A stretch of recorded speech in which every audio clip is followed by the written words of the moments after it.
This vision statement says, the peoples of all nations being transformed by Christ together to the glory of God. And we'll work through this by phrase. So first of all, this is something that we long to do as all nations.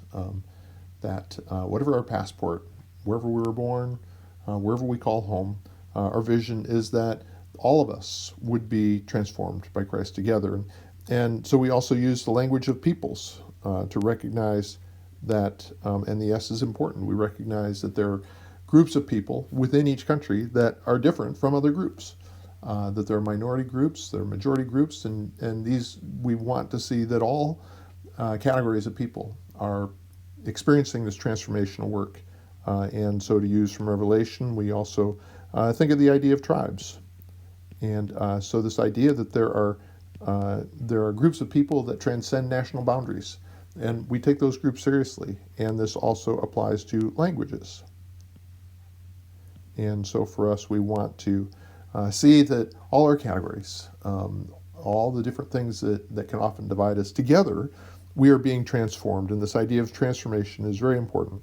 Romans 12 gives this statement that we don't want to be conformed to the world, but transformed to be more like God. And this transformation is to take place in our head, in our thinking, in our hearts, so our emotions and our relationships, in our hands, in the actions that we take. And so it's a whole being transformation. And this is actually a passive statement of being transformed, because this work is done by Jesus Christ. So we don't fundamentally change each other, we don't fundamentally change ourselves, though we participate in it.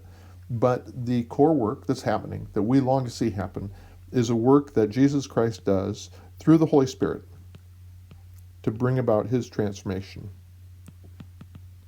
And so we depend upon the Spirit's work, and yet we join in that work. And we do this transformation together. And so this is very important, that this is that all of us as peers. So there are people who play different roles in the church. There are some people who are paid in the church. And yet all of us are going through transformation as peers. Fundamentally, we all are children of God through Jesus Christ. And we recognize this fundamental equality that we have because of that. And so a beautiful thing is that God uses all of us for all of us.